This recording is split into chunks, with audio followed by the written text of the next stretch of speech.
Hello, Lensmates, and welcome. I'm your host, Book Lens. For our explainer today, I invite you to find a comfortable spot, maybe even lie down, and just let this story wash over you.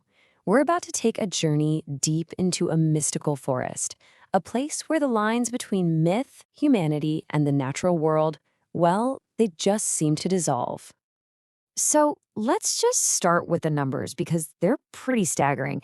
This film wasn't just a 100 crore blockbuster, it flew past that milestone on its way to earning 4,000 million rupees. And get this, it was made on a budget of just 160 million. I mean, that's not just a hit movie, it's a cinematic tidal wave. And that really brings us to the heart of the mystery, doesn't it? How on earth did a story so deeply rooted in the traditions of a small coastal region in Karnataka manage to grab the attention of an entire nation? You see, this wasn't just another film people went to see, it was a cultural event, something everyone was talking about. To really understand the how, we've got to first appreciate the sheer scale of its success. So let's take a closer look at what made Kantara a truly divine blockbuster. Its impact went way beyond just ticket sales. The film got incredible reviews and critical acclaim, and it all culminated in one of India's highest honors in cinema, the National Film Award for Best Popular Film. This tells you it wasn't just seen as entertainment. It was recognized as a powerful, important piece of storytelling that really connected with people on a national scale. Okay, so let's shift from the what to the why. What was it that gave this film such incredible power? To find that answer, we need to look right into its spiritual heart, a sacred ritual known as the Bhuta. Bhuta is this ancient and very much living tradition from the Tulu-speaking parts of southern India. It's this incredible shamanistic ritual where a performer, through this intense dance and makeup and costume, is believed to literally become a vessel, a channel for a local deity or spirit, which they call a daiva. And it's this raw, authentic spirituality that gives the film its soul. And at the core of this ritual in the film are two really powerful spirits. On one hand, you have Panjurali Daiva, who is this divine boar spirit. The legend goes that he was sent down from the heavens to earth to act as a guardian, to protect the land, the crops, and the people. But then you also have Galiga Daiva, a spirit of pure, ferocious energy. He's said to be born from ash, and he embodies this kind of chaotic divine justice. They are the two primary forces at play. One is the keeper of a sacred promise, and the other is its terrifying enforcer.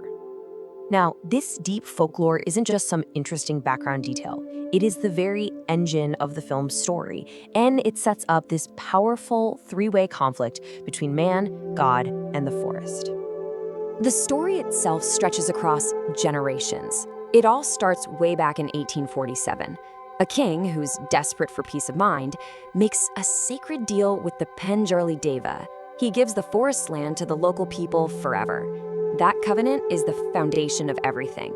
Then we jump to 1970, and we see this deeply personal tragedy. Our hero's father, who is a Buddha Kola performer himself, vanishes into that very same forest. And that just sets the stage for 1990, where our hero, Shiva, now has to defend that ancient pact from new threats. And this brings us to Shiva. He's this celebrated Kambala buffalo racer. A bit brash, totally beloved by his village, and fiercely protective of his people. But underneath all that, he's a man who's haunted by his past. He's actively running away from the spiritual legacy his father left behind. He wants absolutely nothing to do with the divine duty that's in his blood. And this quote just nails the film's external conflict. What could have been a simple land dispute becomes this epic three-way battle. You've got the villagers' unshakable faith in their God's promise, the government's cold, hard laws represented by a forest officer, and then a local landlord's bottomless greed. It's basically a fight for the very soul of the land. So, all of these threats, the personal trauma, the sacred pact, the fight for the land, they're all woven together, and they all come crashing together in the film's absolutely breathtaking climax, a moment of pure divine fury. The big turning point happens when the landlord's greed finally leads to betrayal and bloodshed. Pushed right to the edge, with his whole community under attack, Shiva just can't run from his destiny anymore. He finally steps up. He agrees to perform the Bhutikola and opens himself up to become the vessel for the divine spirit. And what happens next is honestly one of the most powerful sequences I've seen in modern cinema. First, there's the possession. The line between Shiva the man and the Daiva just vanishes. Then comes justice. He becomes this terrifying force of nature, embodying the fierce spirit of Galiga Daiva, and delivers this absolutely righteous vengeance.